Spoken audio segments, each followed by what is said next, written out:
त्रयस्थपणे पाहण्याची जी दृष्टी असते माणसाकडे, ती दृष्टी त्याला तेव्हाच मिळते जेव्हा तो कोणाशीही बांधलेला नसतो. ज्या व्यक्तीवर तुमचा जीव असतो किंवा जी व्यक्ती तुम्हाला चांगली वाटते, तिचं चांगलं वाटण्याचं कारण ती व्यक्ती नाहीये, तुमचा दृष्टिकोन आहे. ती व्यक्ती त्या जागेवर जशी आहे तशी पहिल्यापासून आहे, परंतु तुमचं तिच्या प्रती जी काही लोभ आहे, जी आसक्ती आहे, ती जास्त प्रमाणामध्ये बांधली गेल्यामुळे त्याच्यामधले चांगलेच गुण तुम्हाला जास्त दिसतात.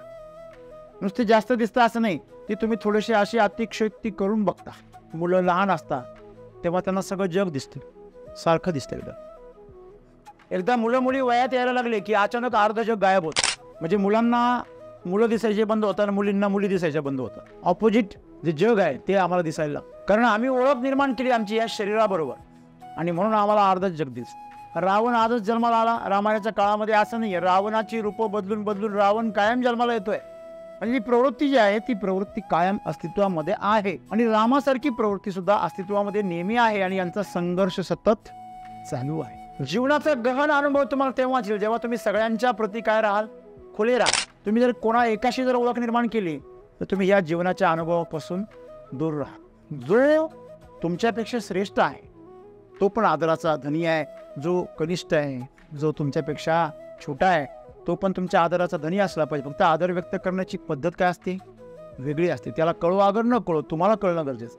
तसं वास्तविक पाहायला गेलं तर जी माणसं संघर्षामध्ये आहे, जी माणसं प्रचंड मेहनतीमध्ये आहे, जी माणसं कष्टामध्ये आहे, त्यांच्या जीवनामध्ये काहीतरी राम आहे.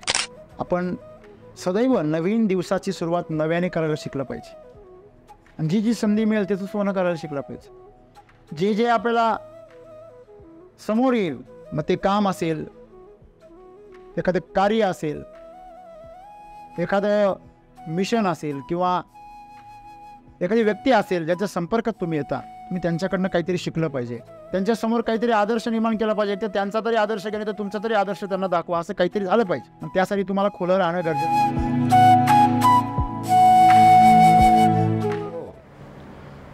मन आणि छत्री या दोन गोष्टी अशा आहेत की जो पण त्या उघडा नसतात तो पण ते काम करत नाही. तुम्ही पावसात गेला आणि तुमच्याकडे छत्री आहे आणि तुम्ही उघडलीच नाही, तुम्ही भिजणार आहे. ती छत्री तुमच्यासाठी एक ओझा साबित होणार. तसं तुमचं जे मन आहे जोपर्यंत ते खुलं नाही आहे तोपर्यंत ते तुमच्यासाठी एक ओझं आहे. म्हणजे असून अडचणी नसून पस्तावा, अशा प्रकारची काही परिस्थिती तुमच्या बाबतीमध्ये घडते. जीवनाप्रती आम्ही खुला असणं हे किती महत्त्वाचं आहे याचं उदाहरण फार सुंदर दिलं. पाण्याला युनिव्हर्सल सॉल्व्हंट असं म्हणतात. म्हणजे पाण्यामध्ये सर्व काही विरघळतं, जवळजवळ सर्व काही विरघळतं, म्हणून पाण्याचं महत्त्व तेवढं मोठं आहे. कुठलीही गोष्ट जर साफ करायची असेल तर पहिले पाणी वापरतात. का? कारण ते स्वतः स्वच्छ आहे, ते स्वतः कोणामध्येही मिसळतं, सर्वांसाठी ते खुलं आहे. आज आपण बघतो जगामध्ये इंग्रजी भाषा एवढी का फोफावली? कारण इंग्रजी भाषेने नेहमी आपली दारं नवीन शब्दांसाठी कायम उघडी ठेवली. मग तुम्हाला इंग्रजी भाषेमध्ये फ्रेंच शब्द सापडतील, मराठी शब्द सापडतील, ग्रीक शब्द सापडतील, इटालियन सापडतील, सर्व प्रकारचे शब्द तुम्हाला इंग्रजी भाषेमध्ये सापडतील. का? कारण ती सर्वांप्रती खुली आहे. रोज तिच्यामध्ये नवीन शब्दांचा काय होतोय, प्रवेश होतोय, आणि त्याची डिक्शनरी जी आहे दररोज विकसित होते. तसं इतर भाषांच्या बाबतीत नाही आहे. त्यांचा स्वतःचा एक साचा आहे, आणि म्हणून इंग्रजी भाषेचा जगामध्ये जास्त प्रसार झाला. आपण जेव्हा कुठल्या तरी राजकीय क्षेत्रामध्ये गेल्यानंतर एका पक्षाशी स्वतःला बांधून घेतो, एका विचारसरणीबरोबर स्वतःला बांधून घेतो, तेव्हा तुम्ही नागरिक असल्याची पात्रता गमावून बसता. त्रयस्थपणे पाहण्याची जी दृष्टी असते माणसाकडे, ती दृष्टी त्याला तेव्हाच मिळते जेव्हा तो कोणाशीही बांधलेला नसतो. ज्या व्यक्तीवर तुमचा जीव असतो किंवा जी व्यक्ती तुम्हाला चांगली वाटते, तिचं चांगलं वाटण्याचं कारण ती व्यक्ती नाही आहे, तुमचा दृष्टिकोन आहे. ती व्यक्ती त्या जागेवर जशी आहे तशी पहिल्यापासून आहे, परंतु तुमचं तिच्या प्रती जी काही लोभ आहे, जी आसक्ती आहे, ती जास्त प्रमाणामध्ये बांधली गेल्यामुळे त्याच्यामधले चांगलेच गुण तुम्हाला जास्त दिसतात. नुसते जास्त दिसतं असं नाही, ती तुम्ही थोडीशी अशी अतिशयोक्ती करून बघता.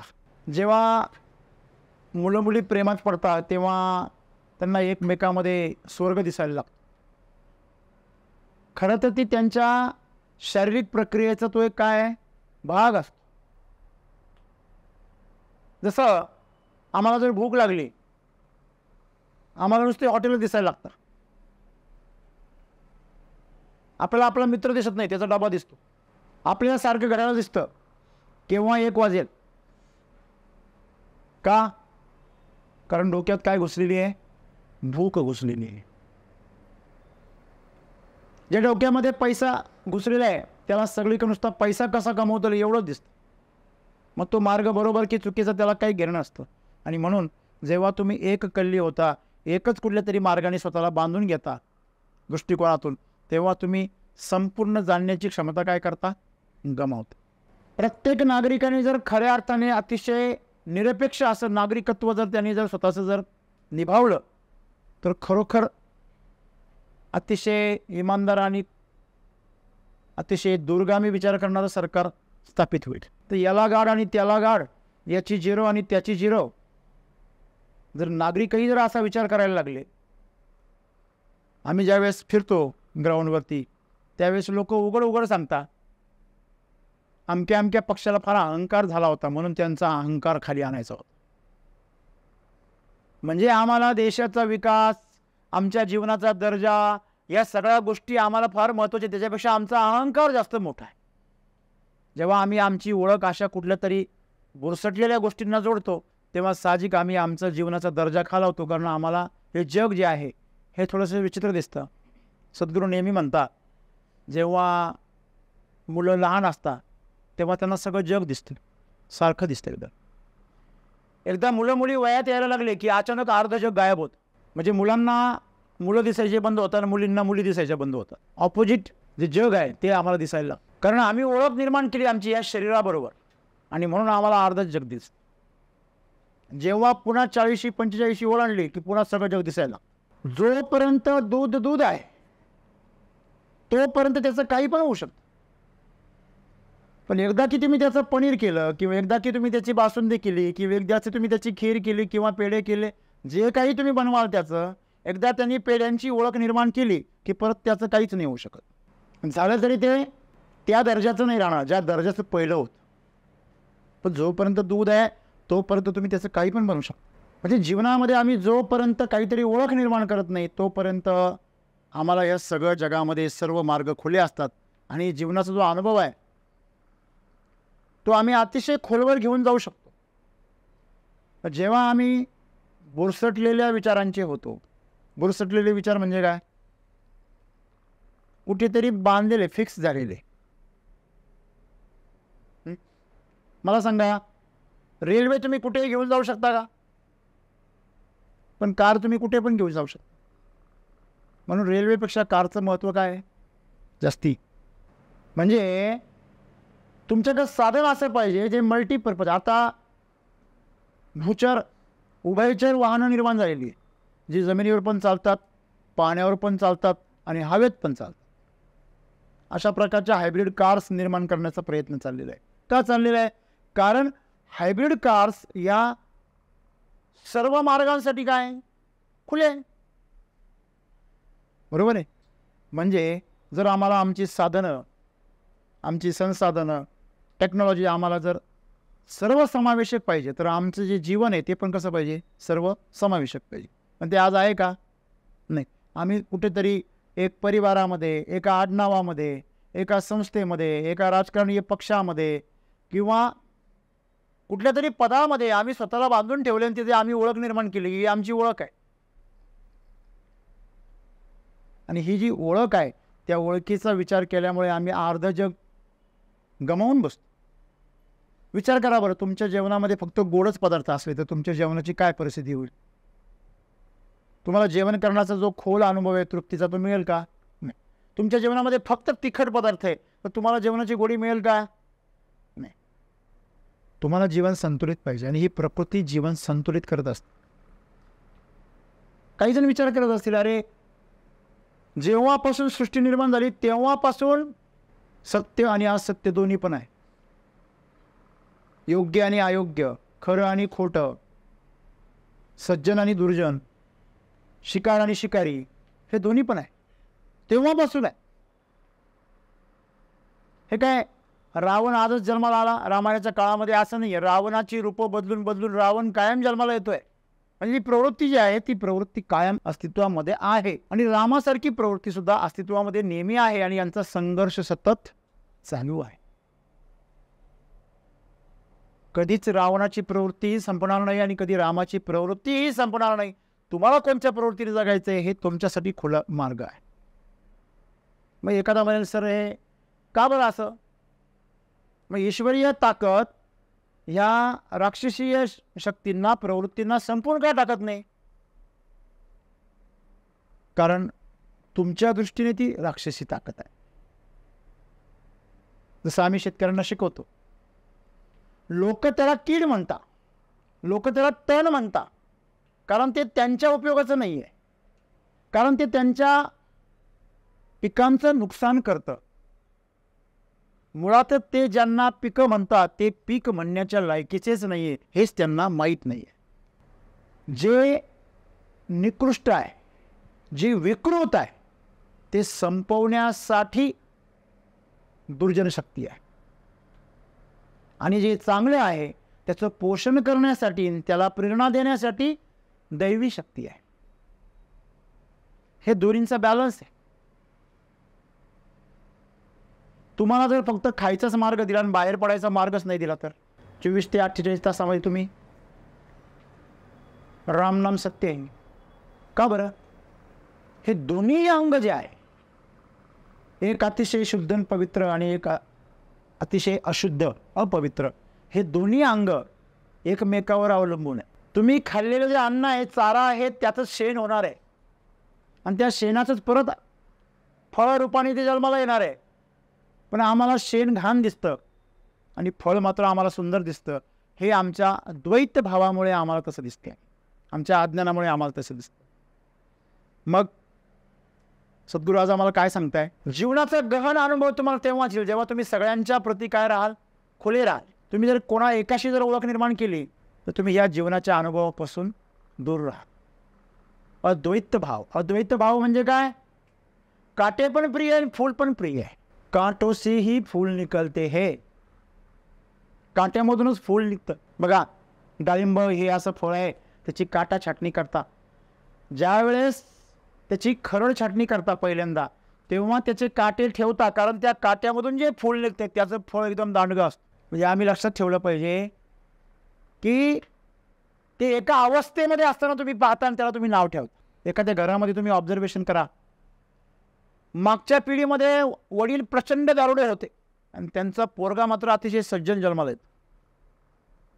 कदाचित 2 पिढ्यानंतरी 3 पिढ्यानंतरी पण येईल. वडील अतिशय व्यसनी गांजाडी, पण मुलगा मात्र पूर्णपणे निर्व्यसनी, पूर्ण कष्टाळू, वडील पूर्ण आळशी. हे सायकल. जसं आज दुबईचा शेख काय म्हणतात की माझे आजोबा उंटावर होते आणि माझा नातू पण परत उंटावरच येणार आहे. का बरं? कारण आम्हाला कष्ट करायची, मेहनत करायची आमच्यामध्ये, आमच्या वडिलांमध्ये जिद्द होती, म्हणून आम्ही इथपर्यंत पोहोचलो. आता ती जिद्द आमच्या मुलांमध्ये नाही राहणार आहे आणि त्याच्यामुळे तो अशा काही चुका करणार आहे की त्या चुकांनी तो परत कुठे येणार आहे? उंटावर. हे सायकल आहे. रावण भी कभी राम था, राम भी कभी रावण बनेगा. वो बस एक भूमिका है, इसमें कोई गलत बात नाही. ह्याच्यामध्ये कुठे जी शक्ती रावण म्हणते तीच शक्ती राम आहे, फक्त ती विभाजित झाल्यामुळे आम्हाला वेगळी दिसते, द्वैत भावामुळे. फार खोल गोष्टी आहे, तुम्हाला फार जड जातील, त्या लगेच समजतील असं नाही आहे. मला सांगा, मानवी असो नाही तर जनावराची असो, कोणत्याही प्राण्याची विष्ठा असो, ती विष्ठा काय बनते? खत बनते आणि त्या खतामधून पुन्हा काय जन्माला येतं? फळ जन्माला येतं. ते फळ परत आपण खातो, परत आपण बनतो. म्हणजे हे काय एक सायकल आहे. परंतु तुम्ही जर त्या घाण अवस्थेमध्ये पाहिलं तर तुम्ही त्याचा काय करणार? तिरस्कार करणार. तसं या जीवनामध्ये तुम्ही स्वतःला नेहमी खुलं ठेवलं पाहिजे आणि प्रत्येकाच्या दोन्ही अंगांवर प्रेम केलं. जसं तुम्ही राधेवर प्रेम करताना तसं तुम्ही त्या मंथरेच्या वाकड्या कमरेवर पण प्रेम केलं पाहिजे. असं म्हणतात ईश्वर, जेवढं माझं राधेवर प्रेम आहे तेवढं त्या मंथरेच्या, जिने एवढी कळ लावली मला वनवासाला पाठवलं 14 वर्ष, तिच्यावर बी माझं तेवढंच प्रेम आहे. ही गोष्ट जरा विचित्र वाटते ना? कसं काय शक्य आहे? कारण ते सर्वांसाठी काय आहे? अंतकरण खुलं आहे. कुणी वंदा कुणी निंदा, प्रेम करणे हाच आमचा धंदा, हे परमेश्वराचं प्रतीक आहे. आपण प्रेमाने वागणं आपला स्वभाव आहे म्हणून प्रेमाने वागणं. समोरचा प्रेमाने आहे म्हणून प्रेमाने वागणं नाही, किंवा समोरचा फार दुष्ट आहे म्हणून प्रेमाने वागणं असं नाही. आपली क्षमता नाही आहे त्या दुष्टाचा सामना करण्याची म्हणून प्रेमाने वागणं असं मुळीच नाही आहे. म्हणजे जीवनाचे जे अंग आहेत, विविध अंग, त्या विविध अंगांचा आम्ही खुलेपणाने स्वीकार केला पाहिजे. हे योग्य, हे अयोग्य, हे म्हणणं हे अज्ञानपणाचं लक्षण आहे. म्हणून मी नेहमी म्हणतो की इलेक्शन होईपर्यंत,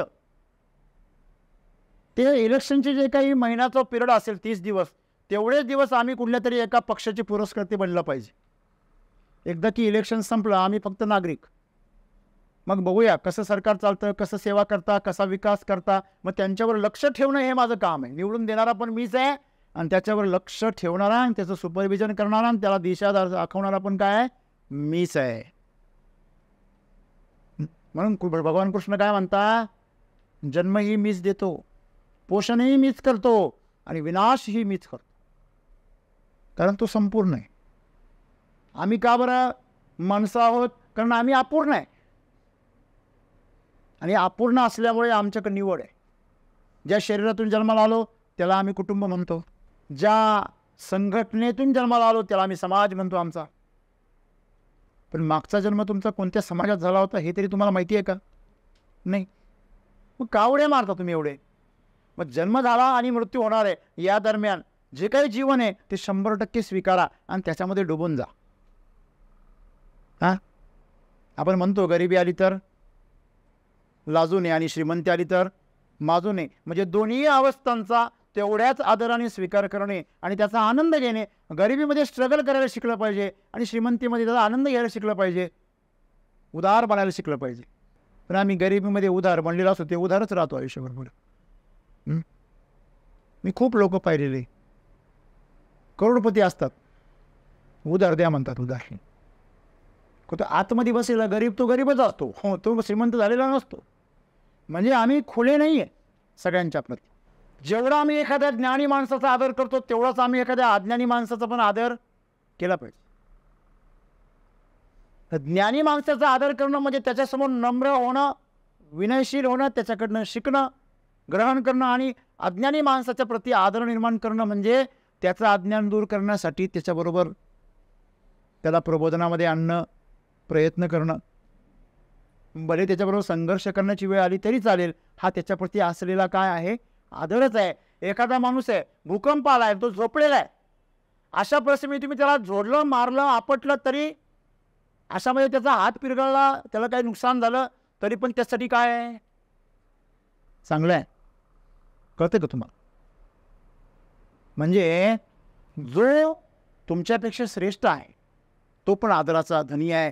जो कनिष्ठ आहे, जो तुमच्यापेक्षा छोटा आहे, तो पण तुमच्या आदराचा धनी असला पाहिजे. फक्त आदर व्यक्त करण्याची पद्धत काय असते, वेगळी असते. त्याला कळो अगर न कळो, तुम्हाला कळणं गरजेचं आहे. म्हणजे जीवन जगत असताना जर आम्हाला असा संपूर्ण जीवन जगण्याचा जर दृष्टिकोन निर्माण झाला तर तुम्हाला वाटतं का तुमच्या जीवनामध्ये म्हणजे चिंता, दुःख, पश्चाताप या गोष्टी जन्माला येतील असं वाटतं? नाही. मग पश्चाताप पण ह्या चिंता ह्या गोष्टी का जन्माला येतात?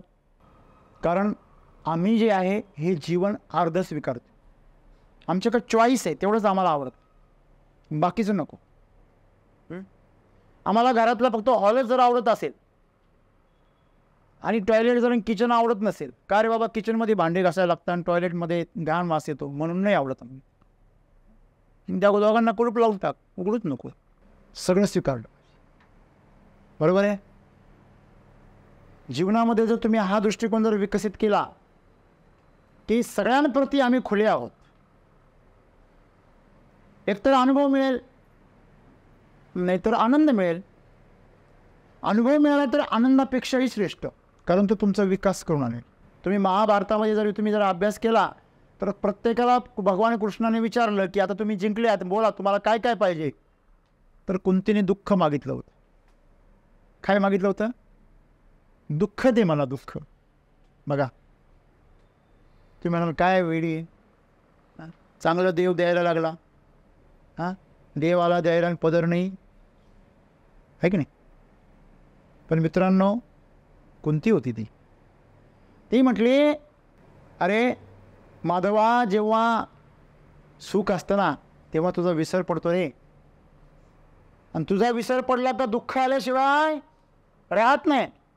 आणि सुखातून जर दुःख प्राप्त झालं तर भयंकर वेदना होतात. एखादा माणूस जर उन्हामधून सावलीत आला ना तर त्याला परत उन्हात जायची डेअरिंग नाही होत. पण जे रस्त्यावर दगड फोडायचे कामं करताना त्यांना गरम पाणीच प्यायला आवडतं. त्यांच्या कळशीमध्ये गरम झालेलं पाणी असतं, घटा घटा पिता. तुम्ही त्यांना बिस्लरीची बॉटल देते मग ते फेकून देते, नको. त्यांनी त्याच्याशी जुळवून घेतलेलं आहे. आपल्यासारखं म्हणतो काय वेळी माणसे, गरम पाणी पिता, एवढ्या उन्हात राहता. मग आता सगळीकडे प्रचार करता लोक, उन्हातून आल्यावर थंड पाणी पिऊ नका, शॉक बसतो. काही जण गेले, तेव्हा कळलं आम्हाला. तोपर्यंत आम्ही सावध होत. बघा, मग कुंतीने काय सांगितलं की तुझा विसर पडतो सुखामध्ये, म्हणून मला दुःख दे. आणि जेव्हा दुःख असेल ना तेव्हा मी तुला कधीच विसरू शकत नाही. त्याच्यामधलं प्रतीक घ्या, बोध घ्या, बोध. आम्ही दुःख मागितलं म्हणजे दुःखच मिळणार आहे असं काही नाही. ती फक्त काय मान्यता आहे. हा काय मान्य. तसं वास्तविक पाहायला गेलं तर जी माणसं संघर्षामध्ये आहे, जी माणसं प्रचंड मेहनतीमध्ये आहे, जी माणसं कष्टामध्ये आहे, त्यांच्या जीवनामध्ये काहीतरी राम आहे. जी माणसं आरामामध्ये ना, आयुष्य आरामामध्ये ना, त्यांच्या जीवनामध्ये आराम नाही आहे. त्यांच्या जीवनामध्ये फक्त सलाईन आहे, गोळ्या आहे, ऑपरेशन आहे, व्हेंटिलेटर आहे, डायलिसिस आहे, हे सगळं आहे त्यांच्यामध्ये. मला सांगा, जीवनाचा आनंद हा जगण्यात आहे. जीवनाचा आनंद हा जीव वाचवण्यात नाही. किती जगले याला महत्व नाही, कसे जगले याला महत्व. आम्ही हे बद्दल डायलॉग मारतो. प्रत्यक्षामध्ये जीवनात जर आणायचं असेल ना, तुम्हाला सर्व समावेशक घेऊन जगायला लागेल. आणि सर्वांच्या प्रती जीवनामध्ये जे तुमच्या अनुभव येतील, तुम्हाला शिपाई बनण्याची वेळ आली तरी तेवढाच आनंद आहे, राजा बनण्याची वेळ आली तरी तेवढाच आनंद आहे. तुम्हाला त्या शिपाई बनण्यामध्ये, राजा बनण्यात इंटरेस्ट नाही, तुम्हाला काहीतरी बनण्यात इंटरेस्ट आहे, काहीतरी जगायला मिळतं यात इंटरेस्ट आहे. हा जोपर्यंत तुमच्या जीवनाचा दृष्टिकोन आहे तोपर्यंत तुम्हाला जीवनामध्ये कोणी दुःखी करू शकत नाही. कोणतीने दुःख मागितलं असं तुम्हाला वाटतं, पण तिच्या दृष्टीने त्यांनी परमेश्वराला मागितलं, हे लक्षात. आम्ही सुख मागतो म्हणजे आम्ही वेडे आहोत, कारण आम्ही अज्ञानाला मागतो. मला सांगा, तुमच्या जीवनामध्ये तुम्हाला कोणीतरी जोडीदार मिळणार आणि तो तुमच्यासारखाच असला तर काय नवल आहे. पण तो जर तुमच्यापेक्षा फार उच्च कोटीचा असला, एखादा मुलगा आहे आणि त्याला अंबानी कुटुंबाकडून ऑफर आली जावई होण्याची, काय वाटतं तुम्हाला? सोडेल का तो? त्यांच्या आता मुलगी नाही, हा भाग वेगळा. एक उदाहरण सांगेल. एखादी मुलगी आहे, तिला एखाद्या अदानीसारख्या श्रीमंत घरातून जर मागणी आली, ती सोडेल का? मी तर अशा काही मुली बघितल्या आहे, त्या म्हणे की हिरो लोकांचं भांडी घासायचं काम भेटलं तरी मी करायला तयार आहे. सांगण्याचं तात्पर्य असं आहे, त्यांनी त्यांची किंमत कमी होती असं नाही, त्यांचं वेळ पा. याच्यामध्ये सर्वात महत्त्वाची गोष्ट काय आहे की उच्च कोणीतरी आम्हाला मिळालं तर आम्हाला काय पाहिजे, त्याचा सहवास हवासा वाटतं की नाही? मग तुम्हाला जेव्हा ही सगळी सृष्टी ज्याने निर्माण केली त्या परमेश्वराची साथ मिळणार आहे, ह्याच्यासारखं दुसरं आनंदाचं जागा काय? आणि म्हणून तिने दुःख मागितलं. तिला माहिती आहे दुःख मागितलं की ईश्वर त्याच्या पाठीमागे आहे. दुःख तुम्हाला ईश्वराची आठवण करून देतं आणि ईश्वराच्या जवळ घेऊन जातं, आणि सुख तुम्हाला ईश्वरापासून दूर घेऊन जातं. म्हणून सुख उपभोगायचं नाही का? नाही. ना सुख भोगायचं ना दुःख भोगायचं, आनंद भोगायचा. सुख दुःखाच्या चक्रातून बाहेर पडायचं असेल तर तुम्हाला परमेश्वरच बाहेर काढू शकतो. म्हणजेच काय? परमेश्वर म्हणजे तुमच्या आतमधली प्रेरणा, ऊर्जा, जी तुम्हाला सर्वत्र काय ठेवते? खुली ठेवते. नाही माझे घर म्हणजे एकदम ओके, माझे आईवडील, माझी मुलं, माझी बहीण, माझे भाऊ, हे सगळं जे काय आम्ही आमच्या भोवती हे जे गुंता निर्माण केला ना, या गुंत्यामुळे आम्ही बाकीच्यांना नाही म्हणतो, घरच्यांना हा म्हणतो. तिला आम्हाला सुरक्षित वाटतं, अभिमान वाटतं. आणि मग तिथेच काहीतरी गोंधळ झाला की मग आत्महत्या करता लोक, मग जीवनालाच नाही म्हणत. कळलं तुम्हाला? त्याच्यामुळे सर्वांप्रती जीवन खोलं ठेवा, त्यांचाही आदर करा, त्यांनी आम्हाला जन्म दिला, त्या कुटुंबाने आमचं पालनपोषण केलं, ते आमच्यासाठी तर प्रियच आहेत, आमची जबाबदारी आहे. पण याचा अर्थ असा नाही आहे की तुम्ही त्यांच्यामध्ये गुंतून पडा. जेव्हा एखाद्या झाडाचं फूल त्याचं फळात रूपांतर होतं आणि त्याची बीजं बाहेर पडतात, ती बीजं परत त्याच झाडाखाली पडली पाहिजे का? ती इतरत्र विखुरली पाहिजे, ही प्रकृतीची इच्छा आहे. तुम्ही एक बी आहात, एक फळ आहात, तुम्ही त्याच झाडापाशी जर पडणार असाल तर हे प्रकृतीच्या दृष्टीने विकृत आहे. म्हणून समाधान नाही आहे तिथे. त्यांना धष्टपुष्ट करा आणि पुढच्या प्रगतीला निघा, ही प्रकृती म्हणते. आणि त्यासाठी तुम्हाला काय होणं गरजेचं आहे? उदार होणं गरजेचं आहे, विशाल होणं गरजेचं आहे. वा. आणि जीवनाप्रती माणसं काय म्हणतात, अरे मी याच्याबरोबर, याची तर माझी ओळखच नाही, ह्याच्याबरोबर राहू. जेव्हा मुलं नवीन रूमवर जातात ना, हॉस्टेलला, कॉलेजला, तेव्हा पहिल्यांदा नवीन, तर काही लोकांचं कसं असतं, अरे या चला नवीन मुलं बघायला भेटणार, नवीन मुलांबरोबर दोस्ती होणार, नवीन मुलींबरोबर ओळख होणार. आणि काही जण असे असतात, यार तिथं कोणीच ओळखीचं नाही. आता हा म्हणतो तर कोणीच ओळखीचं नाही, त्याचे दिवस कसे जाणार तुम्हाला चांगलं माहिती आहे पुढे. आणि जो म्हणतो अरे नवीन ओळखी होणार, नवीन जग बघायला मिळणार, त्याचं जीवन अतिशय विशाल होतं आणि तो विकसित होतो. आणि जो म्हणतो मला करमत नाही, तो परत नांगर हाकायला जातो गावाकडे. जा लवकर, नांगर वाट पाहत. ते वाईट काम आहे असं नाही आहे, परंतु तू तुझे जे क्षेत्र आहे तू मोठा हो आणि परत नांगर हाक ना. त्या नांगर हाकण्याला सुद्धा काही इज्जत निर्माण, हे आम्ही समजून घेत नाही. आम्हाला अर्धा विचार करायची सवय. आम्ही स्वतःवर त्या कामांचा दर्जा काय करतो, खाली आणतो. लक्षामध्ये तुम्ही असं बनलं पाहिजे की तुम्ही ज्या गोष्टीला हात लावाल त्याचं सोनं झालं पाहिजे. आमचं असं आहे, आम्ही ज्याला हात लावले त्याचं लोखंड होऊन जातं, भावच उतरून जात त्याचं. आम्ही कांदे लावले का कांद्याचा भाव उतरतो, आम्ही वांगे लावले का वांग्याचा भाव उतरतो, आम्ही तांबाटे लावले का तांबाट्याचा उतरतो, आम्ही चांदी घेतली का चांदीचा भाव उतरतो. जिथे जिथे गुंतवणूक करायला जावं तिथं आमचा भाव उतरतो. काय अरे भाव समोरच्याच्या प्रॉब्लेममध्ये नाही, तुझ्यात आहे, तुझा भाव कमी आहे, हे तुला कधी कळणार आहे? कारण तू स्वतःला काय करून ठेवलं आहे, बंदिस्त. लक्षामध्ये. त्याच्यामुळे आपण सदैव नवीन दिवसाची सुरुवात नव्याने करायला शिकलं पाहिजे. आणि जी जी संधी मिळेल त्याचं सोनं करायला शिकलं पाहिजे. जे जे आपल्याला समोर येईल, मग ते काम असेल, एखादं कार्य असेल, एखादं मिशन असेल, किंवा एखादी व्यक्ती असेल ज्याच्या संपर्कात तुम्ही येता, तुम्ही त्यांच्याकडनं काहीतरी शिकलं पाहिजे, त्यांच्यासमोर काहीतरी आदर्श निर्माण केला पाहिजे. तर त्यांचा तरी आदर्श घेणे तर तुमचा तरी आदर्श त्यांना दाखवा, असं काहीतरी झालं पाहिजे. आणि त्यासाठी तुम्हाला खुलं राहणं गरजेचं आहे. काही लोक फार कंजेस्टेड जातात. कंजेस्टेड म्हणजे काय, आपण आणि आपलं, कोणाचं काही घेणं नाही, कोणाचं घेणं नाही. मग दुसऱ्याचा ऑक्सिजन कशाला घेतो? अमेझॉनच्या जंगलात जाऊन राहा ना, कोणाचं काही घेऊ नको. तेव्हा सगळ्यांमधून राहून स्वतंत्र राहणं हा भाग वेगळा. तसं पाण्यामध्ये कमळ राहतं पण कमळात पाणी घुसत नाही, तसं तुम्ही आपण समाजामध्ये राहिलं पाहिजे, सर्वांमध्ये मिसळलं पाहिजे आणि सर्वांपासून अलिप्त पण राहायला शिकलं पाहिजे. गुंतलं नाही पाहिजे, कुठेही जरी गेलं ते गुंतलं नाही पाहिजे, कोणाला पकडून नाही ठेवलं पाहिजे. त्याला आसक्ती असं म्हणतात. काटे आले तेवढेच प्रेमाने घ्या, फूल आलं तेवढेच प्रेमाने घ्या, लसणाची मिरची आली तेवढंच प्रेमाने खा, अतिशय सुंदर असं गुलाबजाम आलं ते पण तेवढंच प्रेमाने खा.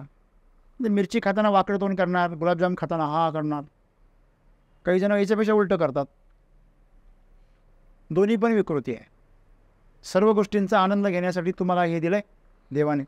लक्षामध्ये पंचमहाभूत, पंचज्ञानेंद्रिय, पंचकर्मेंद्रिय हे कशाकरता दिलं आहे? हे याच्याकरता दिलं आहे की तुमचं जीवन सुंदर बनावं. मला सांगा, एकाच रंगाचे फुलं असेल सगळे तर काय, सगळ्या सृष्टीमध्ये फक्त पांढराच रंग असतं तर म्हणजे विविधता ह्या सृष्टीचं काय सौंदर्य आहे. आमच्या जीवनाचं सौंदर्यच ते विविधता. आजचा जो दिवस आहे तो उद्या नाही, उद्याचा जो दिवस आहे तो परवा नाही, तो काल नव्हता. हेच या जीवनाचं सौंदर्य आहे आणि तेच आमच्यासाठी अडचण आहे. आणि ही अडचण आमच्यासाठी याच्यामुळे आहे की आमचा दृष्टिकोन काय आहे, बुरसटलेला आहे. लहानपणापासून आम्हाला काहीतरी एकच शिकवलेलं आहे. तेव्हा जीवनाचं सौंदर्य वाढवायचं असेल तर ह्या विविधतेशी स्वतःला खुलं करा आणि जीवनाचा गहन अनुभव घ्या. धन्यवाद.